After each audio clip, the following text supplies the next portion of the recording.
परिषदेमध्ये माझ्यासोबत ज्योतिताई वाघमारे प्रवक्ता आहेत, तुमचे शेलार आहेत, सचिव सहसचिव आहेत, ॲडव्होकेट अरुण जगताप आहेत आणि आजची पत्रकार परिषद खरं तर माजी मुख्यमंत्री उद्धव ठाकरे यांनी प्रेस कॉन्फरन्स घेतली आणि त्यामध्ये त्यांचा नेहमीच एक असतं की मुख्यमंत्री दिल्लीला गेले, मुख्यमंत्री परदेशात गेले आणि त्याच्यावरून काहीतरी टीका करायची. परंतु मुख्यमंत्री, एखाद्या राज्याचे मुख्यमंत्री जेव्हा दिल्लीला जातात, आता दिल्लीला केंद्र सरकारची सगळी यंत्रणा आहे, मग तिकडे जेव्हा राज्याचे मुख्यमंत्री जातात तर ते तुम्हाला का असा संशय येतो की हे काय करायला जातात? तिकडे गृहमंत्र्यांनी, केंद्रीय गृहमंत्र्यांनी नक्षलवाद विरोधी जे काय आता आपण भारत सुरू करणार आहे त्यासाठी इतर राज्यातले 14 ते 15 मुख्यमंत्री तिथे आहेत. आणि आपल्याला माहिती आहे की महाराष्ट्रामध्ये गडचिरोली आणि काही अन्य भागामध्ये नक्षलवाद आपण मोठ्या प्रमाणात त्याला आळा घालण्याचं काम ही युद्ध पातळीवर आपण सुरू केलंय. त्याला बऱ्यापैकी यश देखील प्राप्त झालेलं आहे. आणि मग असं असताना जर का महाराष्ट्राचे मुख्यमंत्री माननीय एकनाथजी शिंदे हे जर का दिल्लीला गेले नसते तर परत यांनीच बोंब उठवली असती की बघा महाराष्ट्रामध्ये नक्षलवाद प्रभावित क्षेत्र आहे आणि तरी मुख्यमंत्री जात नाही, म्हणजे नक्षलवाद रोखण्यासाठी मुख्यमंत्री गंभीर नाहीत का असा प्रश्न पण परत यांनीच विचारला असता. परंतु असो, त्यांना काय बोलायचंय, त्याला त्यांच्या सगळ्या प्रश्नांना आमच्याकडे उत्तर तयार आहे.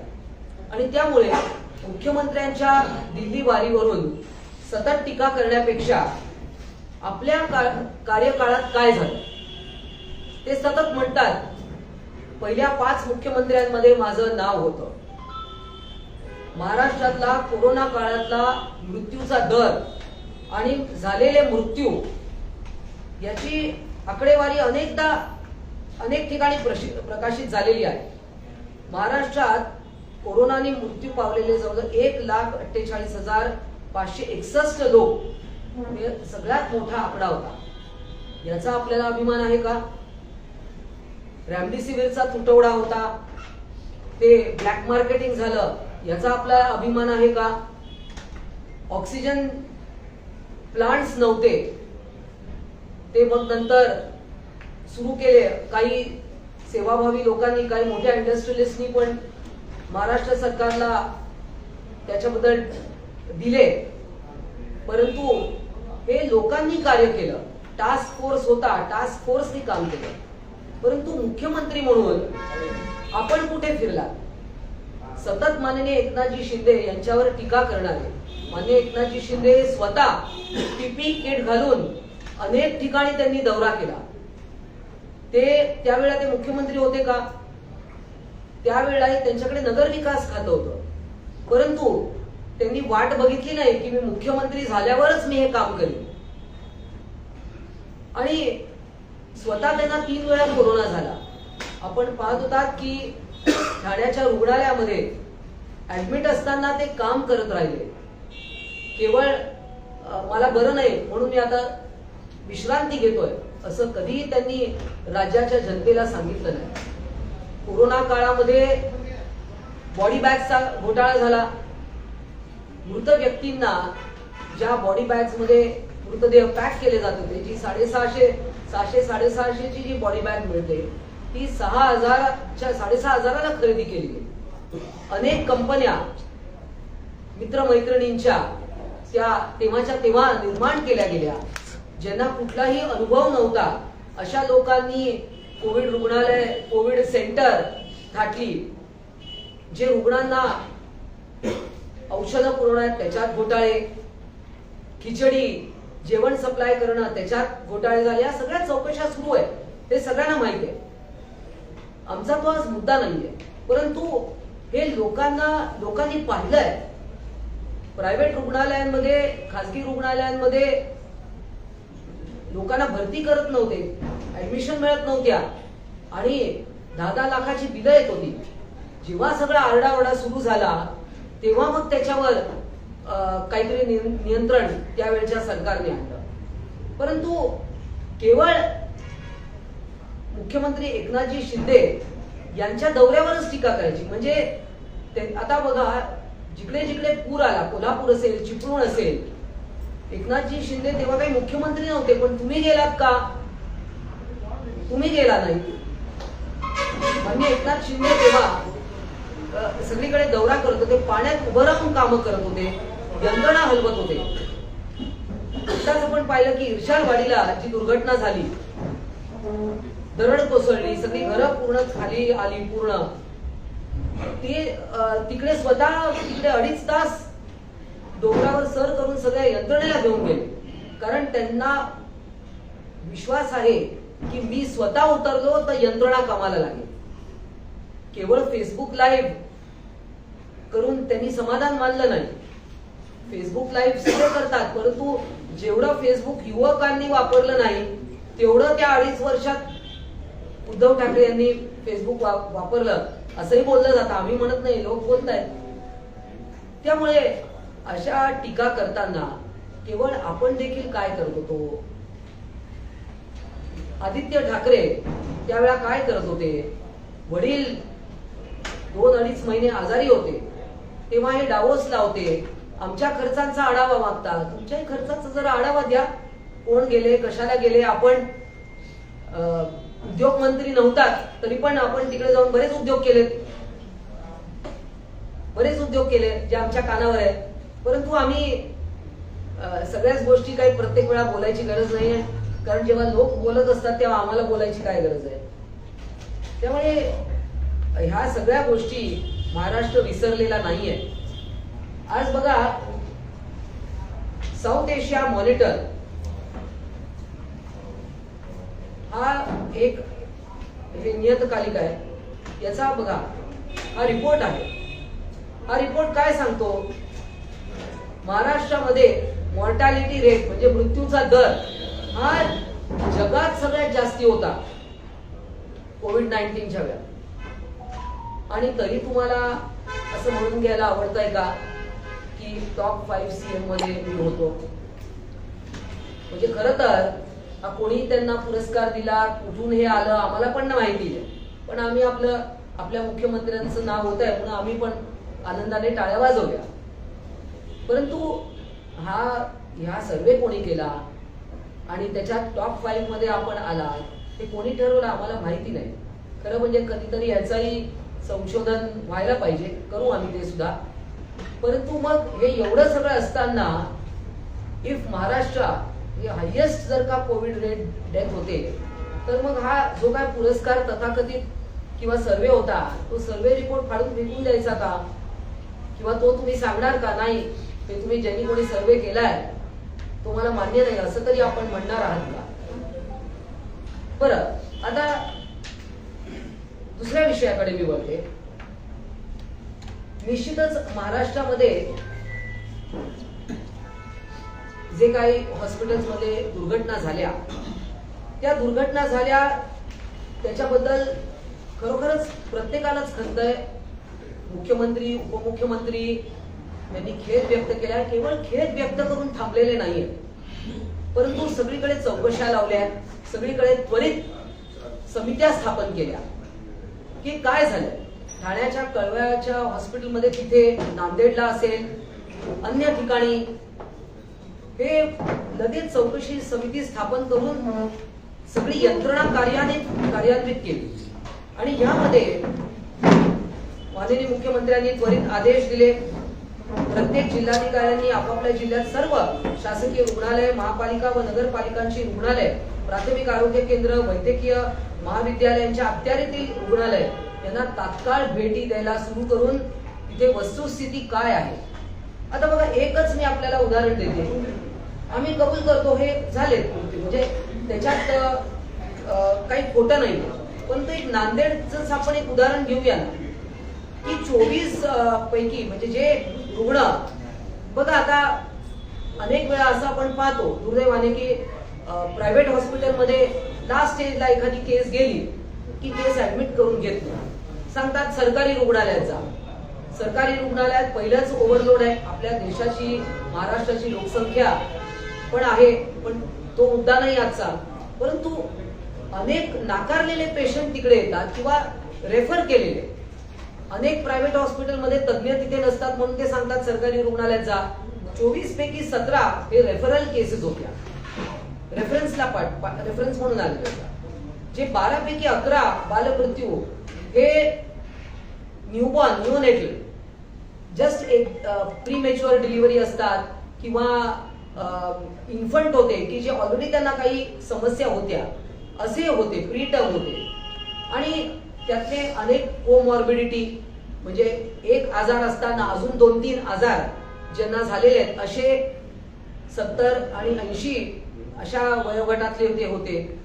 आणि फक्त एवढंच आहे की त्याच एकाच दिवशी जेव्हा एकदम 17, 18 किंवा 20 मृत्यू होतात रुग्णालयामध्ये, तेव्हा ते हायलाइट होतं किंवा त्याची बातमी तयार होते. म्हणजे असं आहे की याबद्दल कोणालाही आनंद नाहीये. आयुष्यमान भारत जेव्हा आपण म्हणतो, प्रत्येकाचं आयुष्यमान वाढावं, हाच त्याच्या मागचा हेतू आहे. आज आपण महाराष्ट्रामध्ये बघा, मुख्यमंत्री सहाय्यता निधी 2.5 वर्षामध्ये उद्धव ठाकरेजी हे जेव्हा मुख्यमंत्री होते तेव्हा 2.5 कोटी निधी वाटला गेला. आणि या 1.25 वर्षामध्ये जेव्हा महायुतीचं सरकार आहे, माननीय एकनाथजी शिंदे यांचं सरकार आहे, तुम्ही वारंवार आम्हाला मिंदे म्हणता, पण याच सरकारच्या काळामध्ये या 1.25 वर्षात 125 कोटीच्या वर हा चीफ मिनिस्टर्स रिलीफ फंड 15,000च्या वर रुग्णांना मिळालेला आहे. आज मुख्यमंत्री कुठेही गाडी थांबवून सही करतात, ते काही अन्य कुठल्या नाही, परंतु जेव्हा मुख्यमंत्री सहाय्यता निधीसाठी त्यांच्या सहीसाठी एक क्षणही विलंब होऊ नये ही त्यांची इच्छा असते. आणि म्हणून ते कुठेही त्यांच्या गाडीचा ताफा थांबतो, गाडीच्या टपावर सुद्धा ते सही करतात, पत्रावर लगेच आदेश देतात की लगेच त्या हॉस्पिटलला निधी गेला पाहिजे आणि पेशंटचा जीव वाचला पाहिजे. त्यामुळे माननीय एकनाथजी शिंदे यांनी रुग्णसेवा हे त्यांचं ज्याला म्हणतात पॅशन आहे, हा त्यांचा अतिशय जिव्हाळ्याचा विषय आहे. आज ठाण्यामध्ये बघा, त्यांनी त्यांच्या मुलाला डॉक्टर बनवलं. तुम्ही डायरेक्ट आमदार बनवलात, 2 आमदारांचं बळी घेऊन तुम्ही आमदार केला. माननीय एकनाथजी शिंदे यांनी त्यांचे पुत्र श्रीकांतजी शिंदे यांना डॉक्टर केलं. आणि रुग्णसेवा हीच ईश्वर सेवा असं हा त्याच्या मागचा स्तुत्य हेतू त्यांचा होता. आणि त्यामुळे आता पुढच्या विषयाकडे मी अजून तुम्हाला, पुष्कळ डेटा आहे. काही लोक सकाळी आरडाओरडा करतात, त्यांच्या हातात काही कागद वगैरे नसतो, पण ते उठलं की उगीच आपलं 9:30 वाजता, आता तुम्ही जाता प्रेमाने त्यांच्याकडे, त्यामुळे ते आपले बोलतात आणि कोणाला कचरा म्हण, कोणाला काय म्हण, असं काही ते बोलत राहतात. आता हा पुढचा डेटा आहे बघा. 13 जानेवारी 2020 औरंगाबाद मध्ये घाटी रुग्णालयात दुर्दैवी एक मृत्यू झाला रुग्णाचा.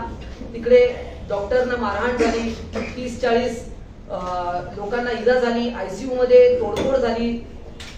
कधी कधी रुग्णाचे नातेवाईक अस्वस्थ होतात आणि अशा घटना दुर्दैवी होतात. डॉक्टरांची सिक्युरिटीचा तेव्हा प्रश्न निर्माण झाला. डॉक्टरांनी आंदोलन केलं. ऑक्टोबर 2020 मध्ये मुलुंडच्या कोविड रुग्णालयामध्ये आग लागली, एक रुग्ण मृत्युमुखी पावला. जानेवारी 2021 मध्ये भंडारा, मी स्वतः त्या ठिकाणी गेले होते, तिकडे जवळजवळ 10 नवजात अर्भकांचा मृत्यू झाला. अगदी प्रीमेच्युअर बेबीज होते इन्क्युबेटर मध्ये, तिथे आग लागली, अक्षरशः त्यांचा कोळसा झाला. आणि ते झालं, हे सगळं आपल्याच कार्यक्रम बरं का माननीय उद्धवजी. त्यानंतर मार्च 21 मध्ये भांडूप सनराईज कोविड हॉस्पिटलमध्ये 11 कोविड रुग्ण दगावले, आग लागली. एप्रिल 21 मध्ये नाशिकमध्ये 24 रुग्ण मृत्युमुखी पडले, असंच आग लागली. एप्रिल 21 मध्ये नागपूरच्या वाडी हॉस्पिटलमध्ये तिकडे 4 जणांचा मृत्यू झाला आग लागल्यामुळे. अजून बरीच उदाहरणं आहेत, तुमचा अधिक वेळ घेऊ इच्छित नाही, परंतु त्यावेळेला राजकारण करणारे कोण होते? त्यावेळेला राजकारण केलं, आम्ही केलं नाही. त्याचं राजकारण आजही आम्ही करत नाही. आम्ही फक्त तुम्हाला आठवण करून देतो की जे तुम्ही आज म्हणताय माननीय तानाजी सावंत ते कुठे आहेत? ते काम करतायत. प्रसार माध्यमांच्या समोर आले नाही म्हणजे काही ते काम करत नाहीये. तुम्ही खिल्ली उडवता. परंतु आता तुम्ही नागपूरच्या पुराचा त्यांनी विषय काढला. नागपूरमध्ये पूर आला, उपमुख्यमंत्री गेले ना तिकडे, दिवसभर होते. काही तासांमध्येच तो पूर ओसरला. लोकांचं जे काही नुकसान झालं त्याच्यात पण त्यांनी जे काही उपाययोजना करायच्या त्या माननीय उपमुख्यमंत्री देवेंद्र फडणवीस यांनी तो विषय हाताळला. तुम्ही म्हणता, तुम्हाला मी असं ऐकलं पत्रकार परिषदेमध्ये, मग तुम्ही काय करणार, जाणार का? तर मी कोण आहे? अहो, तुम्ही माजी मुख्यमंत्री म्हणून जाऊ शकतात. तुम्ही परिषदेवर आमदार आहेत. कदाचित तुम्ही विसरला असाल, कदाचित अजून बरेच लोक विसरले, पण आम्ही आठवण करून देऊ इच्छितो की तुम्ही विधान परिषदेवर आमदार आहात. तुम्ही जाऊ शकता, माजी मुख्यमंत्री आहात. परंतु असं आहे की सरकार काम करतंय आणि या सगळ्या दुर्दैवी मृत्यूंबद्दल खरोखरच सरकार त्याच्याबद्दल सरकारला सर्वांनाच आपल्या सगळ्यांनाच वाईट वाटतंय. परंतु कोविड काळातले हे सगळे जे विषय जे आम्ही वारंवार बोलतोय ते तुम्हाला केवळ आठवण करून देण्यासाठी. आणि मला असं वाटतं की हे सगळे ही जी आकडेवारी मी आपल्या समोर मांडली ही पुरेशी आहे सांगायला. कारण 2.5 वर्षात केवळ 2.5 दिवस मंत्रालयात जाणारे मुख्यमंत्री म्हणून आपल्या कुठेतरी नाव वाचायला मिळतं, तेव्हा ते आम्हालाही आवडत. धन्यवाद. हायकोर्टात सुनावणी झाली त्यानंतर प्रतिज्ञापत्र सादर करण्याची कोर्टाने एक आदेश दिलेले आहेत.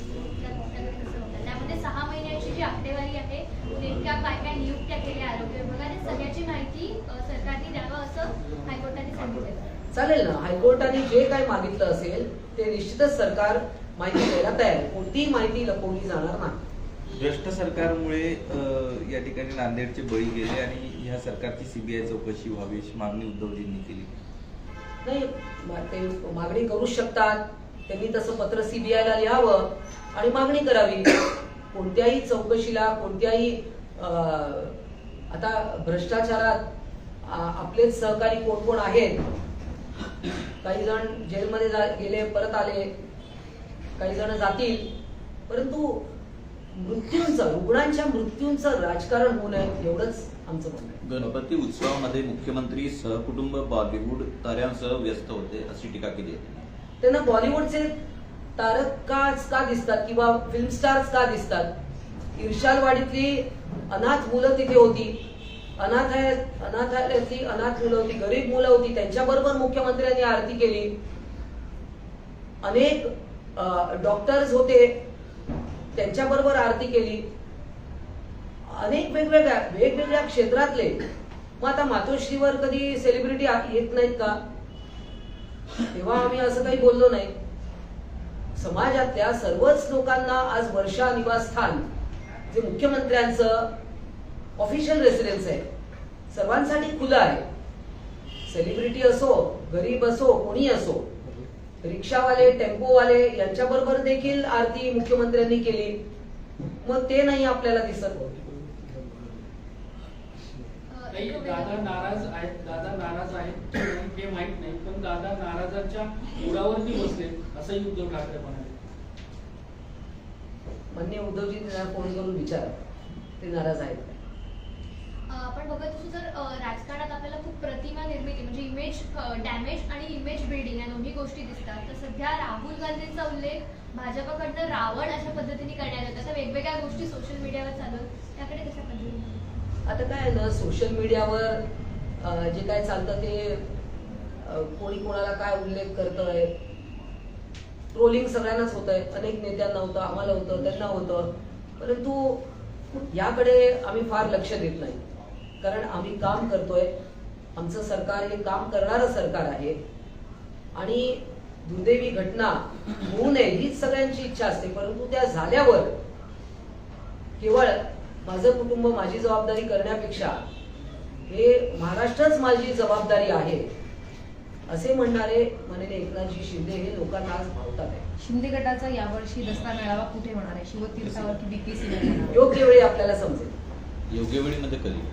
लवकरच दसऱ्याच्या अगोदर समजेल. परवानगी काय प्रोसेसमध्ये आहे मिळाली? पत्रव्यवहार केले का म्हणजे तुम्ही? तो विषय काही आमचे दुसरे नेते हाताळतायत आणि जसं मी सांगितलं की जेव्हा केव्हा त्याचा स्थान आणि वेळ निश्चित होईल त्यावेळी आपल्याला कळवलं. पण आपला शिवतीर्थावरचा प्रेम हा कायम राहणार आहे का?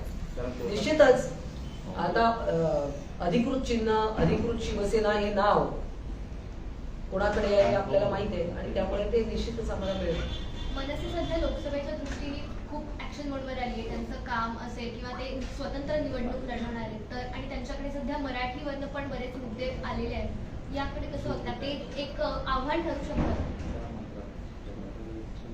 ज्यांना ज्यांना लोकसभा लढायची आहे त्या सर्वांना आमच्या शुभेच्छा आहेत. थँक्यू. लोकसभेसाठी तुम्ही किती जागांसाठी आग्रही केला? ते जेवढ्या जागा शिवसेनेच्या आहेत त्या अनेक वेळा माननीय देवेंद्रजी यांनी सर्वच भारतीय जनता पार्टी आणि शिवसेनेच्या नेत्यांनी याच्यावर अनेकदा पुनरुच्चार केलेला आहे. ज्या आमच्या जागा आहेत त्या आम्ही निश्चित लढणार. पण तुमच्या म्हणजे किती? 18 जागा तुम्ही संपूर्ण मानताय का? हो, पूर्ण. ज्या जिंकलेल्या आहेत, ज्या हरलेल्या आहेत, ज्या अन्य कधी लास्ट मोमेंटला कोणाला दिल्या आहेत त्या सगळ्या आम्ही लढणार. पण एकूण राष्ट्रवादीच्या येण्यामुळे कुठेतरी वाटाघाटी करावी लागली तर त्या जागा सोडण्यासाठी आपली तयारी आहे का? कारण भाजप देखील कमी होण्याची शक्यता हा आहे. कमी होण्याची शक्यता आहे. त्यावर आता याच्यात मी नाही असं उत्तर देणार नाही. निश्चितच प्रत्येकाला तिन्ही लोकांना ऍडजस्टमेंट करावी लागेल आणि ती खेळीमेळीने होईल. काय हिंदी में थोड़ा सा पुरा मुझे उद्धव ठाकरे ने आज प्रेस कॉन्फ्रेंस हाँ। की जिस तरह से राजकीय स्वास्थ्य व्यवस्था है उसको लेकर सरकार को निशाना साधा, सरकार बर्खास्त करना चाहिए, हाईकोर्ट खबर लेना चाहिए. महाराष्ट्र सुदृढ़ है, स्वस्थ है. हम उद्धव जी से ये कहते हैं कि आप अपना भी ख्याल रखिए, अपना भी स्वास्थ्य आप संभाले. ऐसा मैं उनको शुभकामनाएं देती हूँ. देखिए ये जो माननीय उद्धव जी ठाकरे इन्होंने आज प्रेस कॉन्फ्रेंस में मुख्यमंत्री बार बार दिल्ली जाते हैं, क्यों गए दिल्ली, इस पर बार बार टीका टिप्पणी करते हैं. मगर आज देश के गृह मंत्री नक्सलवाद को किस प्रकार से टैकल किया जाए इसके ऊपर एक प्रदीर्घ बैठक है, बड़ी महत्वपूर्ण बैठक है. 14-15 राज्य के मुख्यमंत्री वहां पर है. तो महाराष्ट्र में भी नक्सलवाद की समस्या को अगर रोकना है तो क्या मुख्यमंत्री नहीं जाएंगे? अगर वो नहीं जाते तो भी आप टीका करते, टिप्पणी करते कि ये गंभीर नहीं है. तो ये ठीक है, उनको टीका करने को कहते रहेंगे. मगर जो दुर्भाग्यपूर्ण हॉस्पिटल्स में जो दुर्घटनाएं हुई, जो मृत्यु हुए अलग अलग कारण से, अलग अलग पेशेंट्स जो 70-80 साल के ऊपर थे और जो अन्य कुछ मौतें हुई वो बिल्कुल ही नवजात बालक थे कि जो ऑलरेडी कॉम्प्लिकेशंस थे. जो अन्य राज्यों से, कभी कभी अन्य राज्यों से भी पेशेंट्स महाराष्ट्र में आते हैं. सोलापुर में है ये तारीख, सोलापुर की उनको पता है. तो बॉर्डर तेलंगाना से आते हैं, आंध्र प्रदेश से आते हैं. लास्ट जब कोई नहीं ऐसे पेशेंट्स को नाकारता है, on death bed, on the terminally ill जिनको हम कहेंगे, ऐसे पेशेंट्स आते हैं तो उनको भर्ती किया जाता है. सरकारी रुग्णालय नाम नहीं कर सकते, ऐसी मृत्यु भी है. उन्होंने कहा कि दवाइयों की खरीद फरोख्त में बड़े पैमाने पर भ्रष्टाचार हुआ है. कहाँ पर? दवाइयों को, जो मेडिसिन, उनका कार्यकाल था तो ड्रोन से दवाइयां भिजवाते थे और यहाँ पे बड़े पैमाने पर भ्रष्टाचार हुआ है. क्योंकि इसके प्रचार प्रसार करने के लिए मरीजों के पास पैसे नहीं है. इसके आड़ में मुख्यमंत्री जी ने बार बार कहा है कि किसी भी अस्पताल को कोई भी निधि दवाइयां खरीदने के लिए जो कोई त्रुटियां है, देखिए इमरजेंसी जो मेडिसिन है वो काफी मात्रा में है, जितनी होनी चाहिए उतनी है. नांदेड़ में भी आप रिपोर्ट देखेंगे कमेटी का, तो जो दवाइयां होनी चाहिए इमरजेंसी मेडिसिन वो पर्याप्त थी. जो दुर्घटनाएं हुई वो ऑलरेडी कोमॉर्बिडिटी वाली थी, कि जैसे मैंने अपने मराठी प्रेस में कहा है. मगर अब रेमडेसिविर कोरोना के समय क्या रेट हो गया था? जो रेमडेसिविर 600-500 में होना चाहिए वो हजारों रुपए तक उसकी प्राइस गई. ब्लैक मार्केटिंग हुआ, मगर क्या है कि देखिए हाफकिंस के ऊपर भी उन्होंने कुछ किया, टिप्पणी की, मगर एक प्राधिकरण बनाया है। इस प्राधिकरण भ्रष्टाचार को रोकने के लिए ये प्राधिकरण बनाया है, जो अब कार्यान्वित होगा तब तक जो सिविल सर्जन है उनको अधिकार दिए हैं कि वो अपने अस्पताल में मेडिसिन खरीदें। जिन मरीजों की मौत हुई उसको लेकर सीबीआई की तरफ से जांच करने की मांग की है। वो लिख सकते हैं, सीबीआई को मांग कर सकते हैं वो। धन्यवाद।